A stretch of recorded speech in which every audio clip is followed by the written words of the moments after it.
नमस्कार, किसान समाचार में आपका स्वागत है। मैं हूं साइमा खान। सबसे पहले नजर हेडलाइंस पर। केंद्रीय मंत्री पुरुषोत्तम रुपाला ने नॉर्वे में मत्स्य पालन एवं जलीय कृषि से संबंधित कार्यक्रमों में लिया हिस्सा। भारत में मत्स्य पालन के लिए अलग मंत्रालय का किया उल्लेख। कहा कि मछुआरों के कल्याण के लिए बजट में की गई वृद्धि।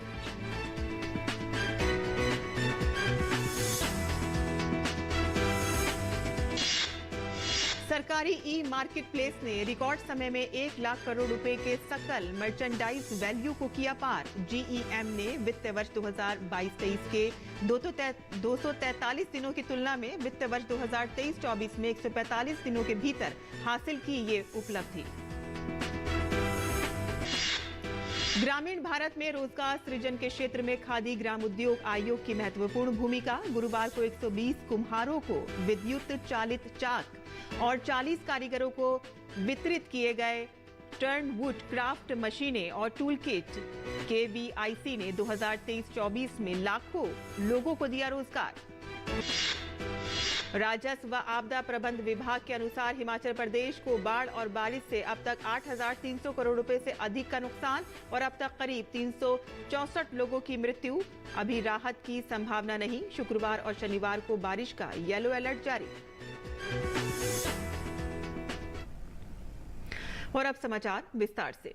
केंद्रीय मत्स्य पालन, पशुपालन और डेयरी मंत्री पुरुषोत्तम रुपाला के नेतृत्व में एक उच्च स्तरीय शिष्टमंडल ने मत्स्य पालन, पशुपालन और डेयरी राज्य मंत्री डॉक्टर एल मुरुगन और मत्स्य पालन विभाग में संयुक्त सचिव नीतू कुमारी प्रसाद के साथ नॉर्वे का दौरा किया।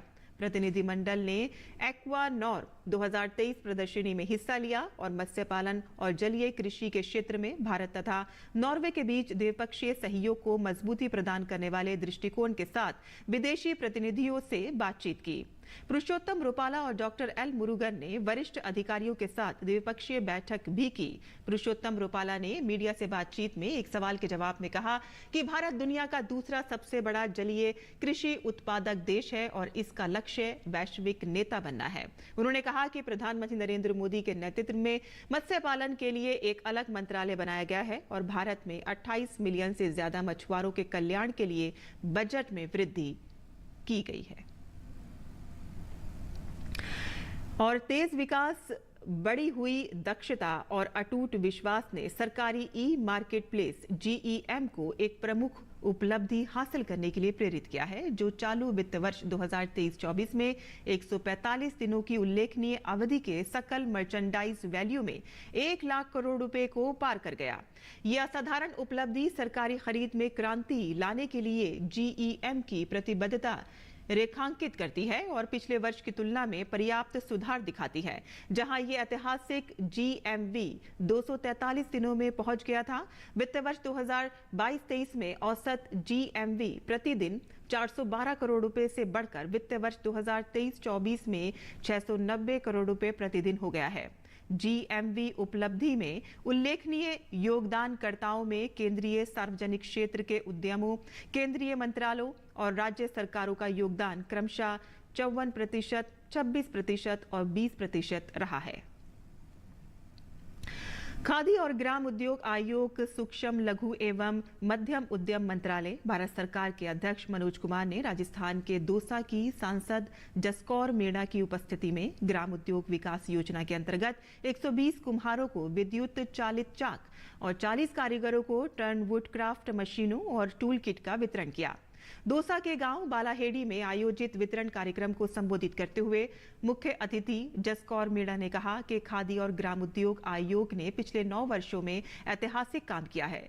ग्रामीण भारत में रोजगार सृजन के क्षेत्र में केवीआईसी महत्वपूर्ण भूमिका निभाकर आत्मनिर्भर भारत के सपने को साकार कर रहा है।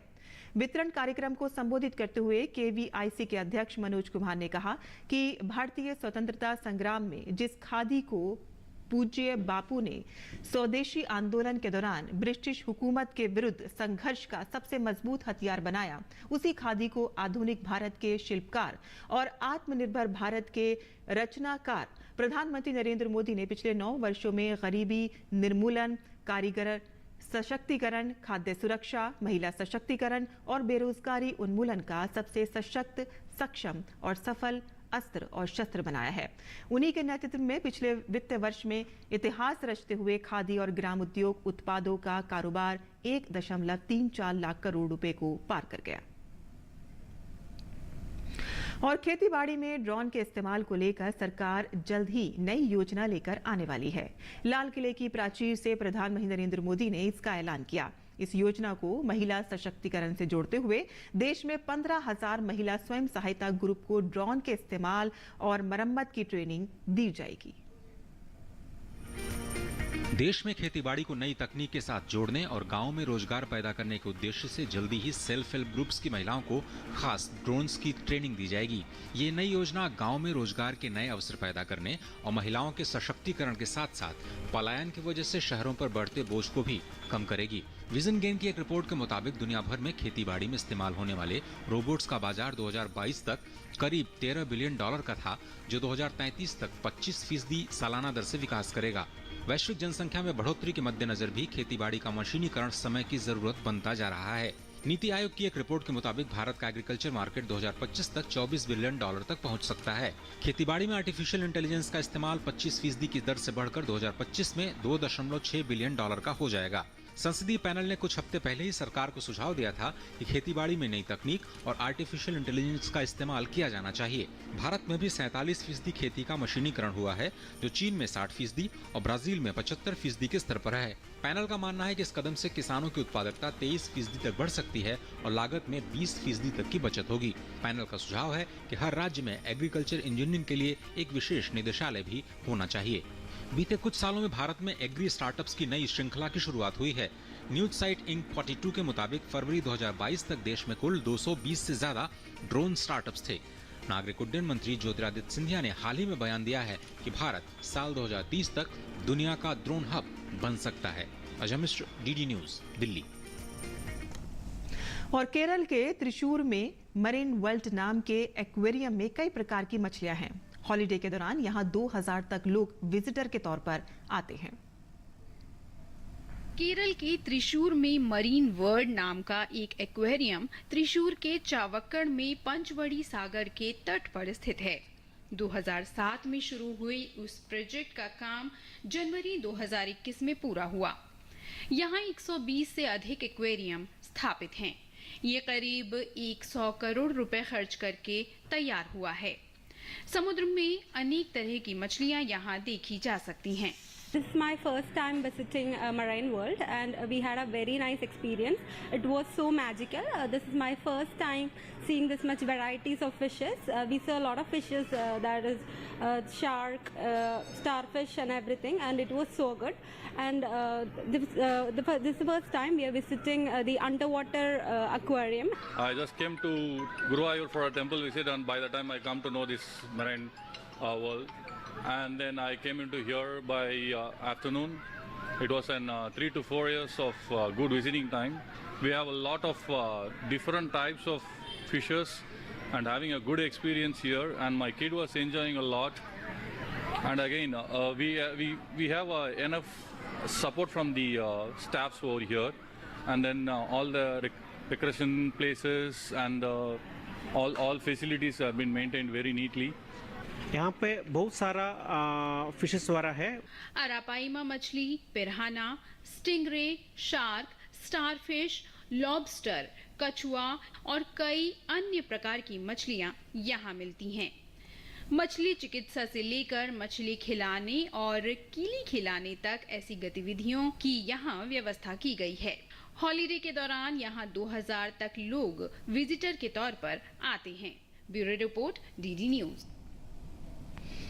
और लकड़ी के खिलौने तथा अन्य कलात्मक चीजों ने भी बनारस की ख्याति को बढ़ाया है। कहते हैं कि बनारस की काष्ठ कला आधुनिक या केवल 200-400 वर्ष पुरानी परंपरा नहीं है, बल्कि ये तो राम राज्य से भी पहले से चली आ रही है।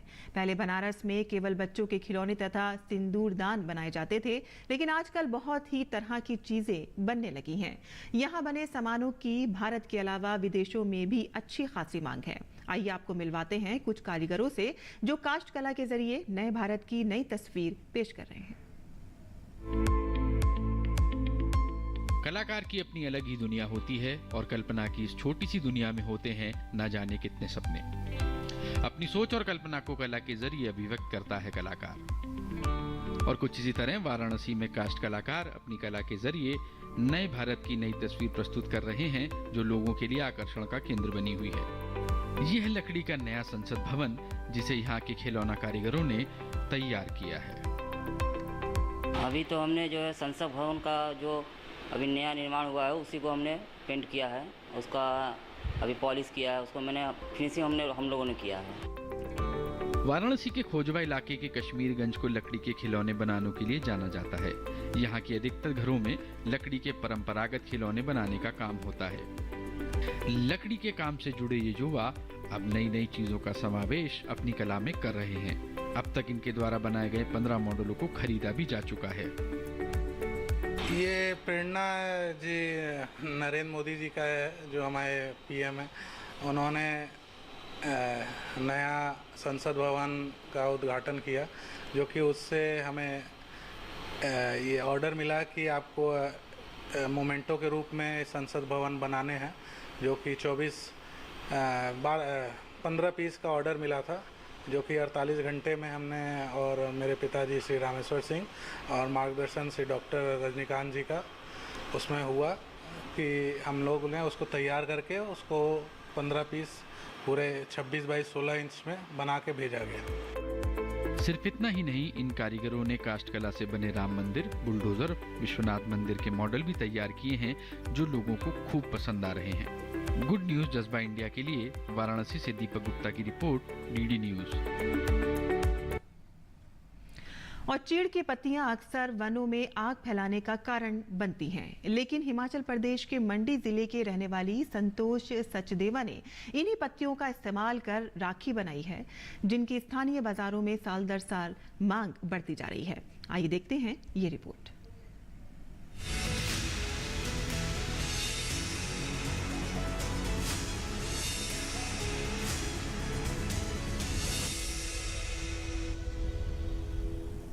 हिमाचल प्रदेश के मंडी शहर के निवासी संतोष सचदेवा वर्ष 1996 से आर्ट एंड क्राफ्ट का काम करती आ रही हैं। उनके द्वारा चीड़ की पत्तियों से बनाई गई राखियां लोगों को काफ़ी पसंद आ रही हैं। उनके द्वारा नैना आर्ट के नाम से एक स्वयं सहायता समूह का भी संचालन किया जा रहा है और यहाँ से बनने वाले नए नए उत्पाद लोगों को काफ़ी पसंद आ रहे हैं। संतोष सचदेवा का कहना है कि जब उन्होंने चीड़ की पत्तियों से राखी बनाने के बारे में सोचा तो कई लोगों को विश्वास नहीं हो पाया, लेकिन आज चीड़ की पत्तियों से बनी राखियों के लिए उन्हें कई जगहों से ऑर्डर मिल रहे हैं। पाइन नीडल का आजकल हम राखियों का सीजन है तो राखियां बना रहे हैं और हमारी काफ़ी ज़्यादा मार्केट में डिमांड है। मैंने ये राखियां शिमला में और मैंने जो है कांगड़ा निफ्ट में भी भेजी और कुछ अभी बना भी रही हूँ। तो इसके साथ भी मेरे साथ बहुत सी महिलाएं जुड़ी हुई हैं जो ये राखियां बना रही हैं। चीड़ की पत्तियों से बनाई जा रही राखियों में रेशम के धागे, कलावा और रुद्राक्ष का इस्तेमाल किया जाता है। संतोष के साथ इस कार्य में कई महिलाएं जुड़ी हैं जो घर पर ही ये उत्पाद बनाकर अपनी आजीविका चला रही हैं। आजकल इन्होंने पाइन नीडल्स का काम किया हुआ है, जिससे आजकल हमने राखियां बनाई हैं, शीशे के कवर्स बनाए हैं, बास्केट बनाई हैं, टी कोस्टर बनाए हैं।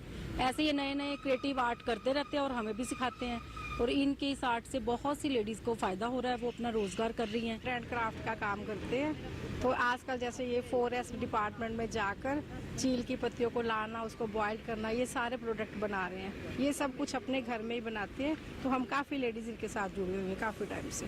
निश्चित तौर पर संतोष सचदेवा अन्य महिलाओं के लिए प्रेरणा का स्रोत बनी हैं। उन्होंने न केवल अपनी सोच को मूर्त रूप दिया, बल्कि कई महिलाओं को इसका प्रशिक्षण देकर आत्मनिर्भर बनाने का भी काम किया है। मंडी से वीरेंद्र भारद्वाज की रिपोर्ट, डीडी न्यूज।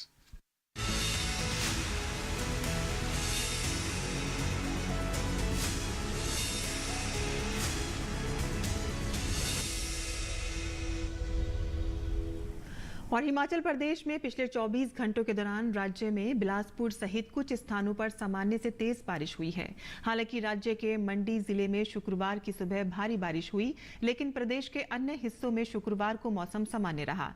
कुल्लू में सुबह हल्की बारिश दर्ज की गई। कांगड़ा के धर्मशाला व सोलन जिले में बादल छाए हुए हैं। राजधानी शिमला में भी मौसम सामान्य बना हुआ है और इसी बीच बुधवार को हुई मूसलाधार बारिश के कारण कई स्थानों पर सड़कों व इमारतों के क्षतिग्रस्त होने के समाचार लगातार मिल रहे हैं। सोलन जिले के बद्दी में चंडीगढ़ को जोड़ने वाला बद्दी टोल बैरियर पुल भारी बारिश के कारण पूरी तरह से क्षतिग्रस्त हो गया है। मौसम विभाग ने शुक्रवार व शनिवार के लिए येलो अलर्ट जारी कर रखा है और संभावना व्यक्त की है कि कुछ स्थानों पर भारी बारिश हो सकती है।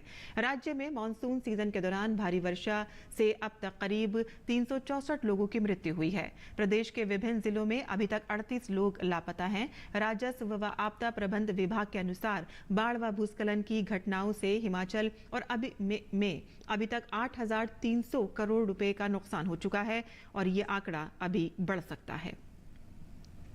आगे बढ़ते हैं और किसान समाचार में बात करते हैं मंडी भाव की और देखते हैं कि क्या रहा देश भर की मंडियों का भाव।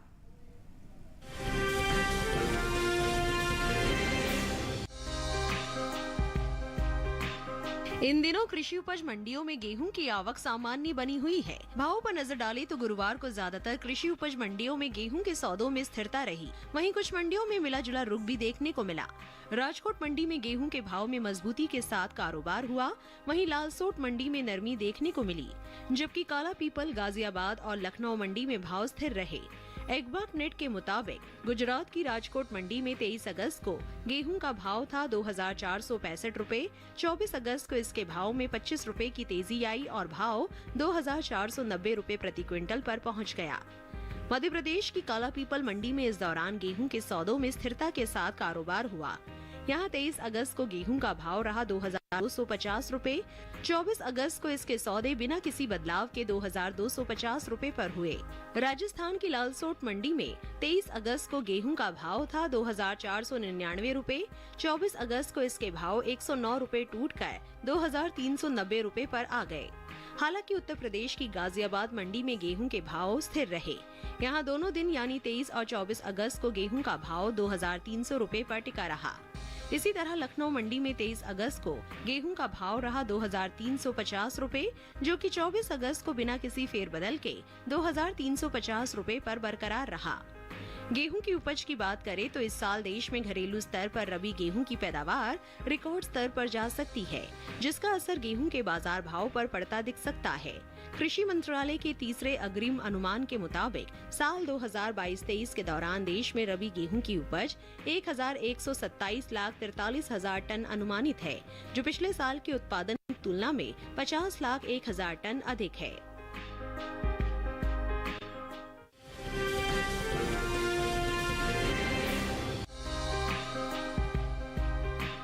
कृषि उपज मंडियों में इन दिनों सोयाबीन की आवक सीमित बनी हुई है।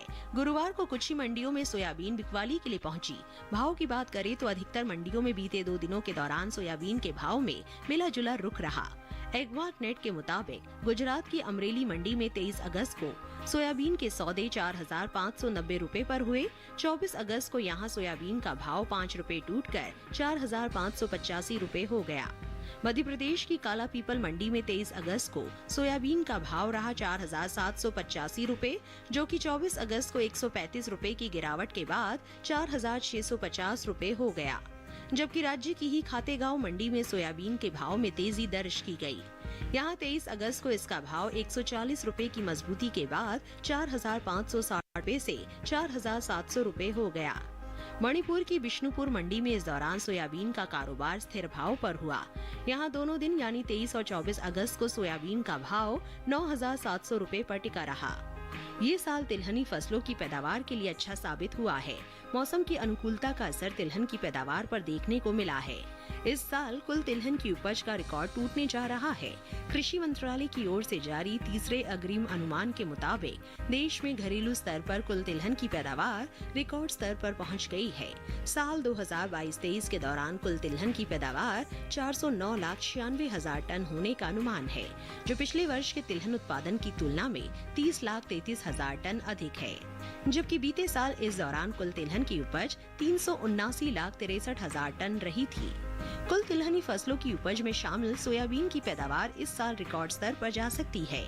साल 2022-23 के दौरान खरीफ सोयाबीन की उपज 149,76,000 टन होने का अनुमान जताया गया है, जबकि बीते साल इस दौरान खरीफ सोयाबीन की पैदावार 129,87,000 टन थी। वहीं बात बुआई की करें तो चालू खरीफ सीजन में कुल तिलहनी फसलों की बुआई बीते साल से पीछे चल रही है। कृषि मंत्रालय के मुताबिक साल 2023 के लिए जारी ताज़ा आंकड़ों के मुताबिक खरीफ तिलहनी फसलों की बुआई 183,33,000 हेक्टेयर में हो पाई है, जबकि साल 2022 के दौरान खरीफ तिलहन 184,61,000 हेक्टेयर में बोई गई थी। यानी पिछले साल की तुलना में इस साल तिलहन की बुआई 1,28,000 हेक्टेयर पीछे चल रही है। सोयाबीन की बुआई की बात करें तो चालू खरीफ सीजन में सोयाबीन की बुआई 123,65,000 हेक्टेयर में हो चुकी है, जबकि साल 2022 के दौरान खरीफ सोयाबीन की खेती 122,47,000 हेक्टेयर में हुई है।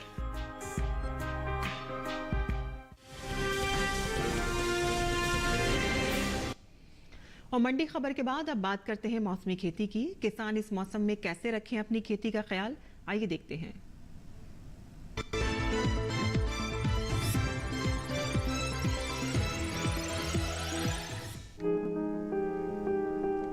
पंजाब के किसान धान के खेतों में 2 सप्ताह तक पानी जमा रखें और पानी मिट्टी में समा जाने के 2 दिन बाद सिंचाई करें। इसके साथ ही धान को रोगों से बचाने के लिए मेड़ों से खरपतवार को साफ करें। यदि धान में रोगों का प्रकोप दिखाई दे तो कृषि विशेषज्ञों की सलाह से बचाव के उपाय करें। पंजाब में ही कपास के खेतों से खरपतवार साफ करें और खेतों में निराई करें। इसके साथ ही यहाँ कपास में फूल लगने की अवस्था में बीटी कपास में प्रति एकड़ 45 किलोग्राम, जबकि अन्य कपास में 33 किलोग्राम प्रति एकड़ की दर से यूरिया डालें। पंजाब के किसान इस समय गन्ने के खेतों में पानी जमा न होने दें। यही मध्यम और कम अवधि वाली मक्के की किस्मों में नाइट्रोजन की दूसरी खुराक डालें। इसके साथ ही मक्के में कीटों की निगरानी करते रहें। पंजाब के किसान इस समय फूल गोभी की बुआई कर सकते हैं। इसके अलावा यहाँ इस मौसम में भिंडी को कीटों के प्रकोप से बचाएं। पंजाब में ही ये समय नींबू वर्गीय फलों के नए बाग लगाएं। इसके अलावा अमरूद, आम, जामुन और आंवले के नए बाग लगाने के लिए समय उपयुक्त है। वहीं दिल्ली के किसान इस समय गाजर, मूली, पालक और धनिया की बुआई कर सकते हैं। इसके साथ ही यहाँ ये समय बैंगन, टमाटर, मिर्च, फूल गोभी और पत्ता गोभी की रुपाई के लिए भी उपयुक्त है। दिल्ली और इससे सटे इलाकों में ही प्याज की रुपाई करें। यही किसान इस मौसम में सोयाबीन, मूंग और उड़द जैसी फसलों में निरंतर कीटों और रोगों की निगरानी करते रहें। दिल्ली और उसके आसपास के किसान इस समय स्वीट कॉर्न और बेबी कॉर्न की बुआई भी कर सकते हैं।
सेंटीमीटर और पौध से पौध की दूरी 10 सेंटीमीटर रखें। बुआई के बाद 6 से 7 दिन के अंतराल पर फसल में सिंचाई करते रहें। मूली में चेंपा होने का खतरा बना रहता है। इससे बचाव के लिए उचित दवाओं का छिड़काव किया जा सकता है, लेकिन दवाओं का इस्तेमाल सिर्फ आखिरी विकल्प के रूप में ही करें। दवाओं के छिड़काव से पहले फसल पर नीम के घोल या नीम के तेल का छिड़काव करें। अगर इससे कोई फर्क नजर न आए तभी दवाओं का इस्तेमाल करें। ध्यान रखें कि विशेषज्ञों की सलाह से ही दवाओं का छिड़काव करें।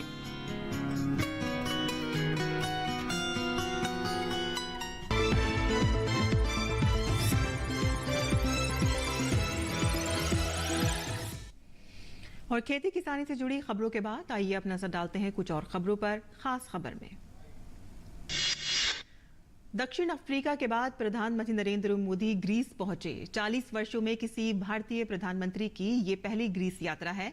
भारत और ग्रीस के बीच ऐतिहासिक संबंध हैं जो हाल के वर्षों में समुद्री परिवहन, रक्षा, व्यापार और निवेश और लोगों से लोगों के संबंधों जैसे क्षेत्रों में सहयोग के माध्यम से सुदृढ़ हुए हैं।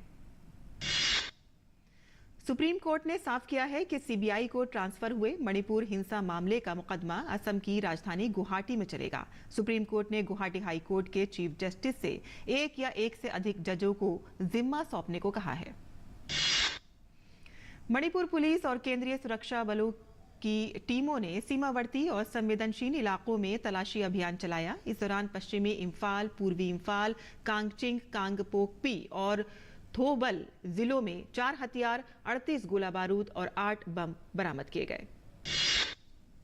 चंद्रमा के दक्षिणी ध्रुव पर उतरने के बाद चंद्रयान 3 के लैंडर विक्रम ने अपना काम बाखूबी शुरू कर दिया है। इसरो ने एक नया वीडियो जारी किया है। इस वीडियो में बताया गया है कि लैंडर से प्रज्ञान रोवर चंद्रमा की सतह तक कैसे पहुंचा। बिहार के छपरा में एक दर्दनाक सड़क हादसे में 5 लोगों की मौत हो गई। यह हादसा तब हुआ कि जब एक स्कॉर्पियो अनियंत्रित होकर नहर में जा गिरी। दुर्घटना में एक व्यक्ति अपनी जान बचाने में सफल रहा। घटना बीती रात छपरा जिले के मशरक थाना क्षेत्र की है। दिल्ली में 69वें राष्ट्रीय फिल्म पुरस्कार की घोषणा हुई, जिसमें द कश्मीर फाइल्स का जलवा देखने को मिला।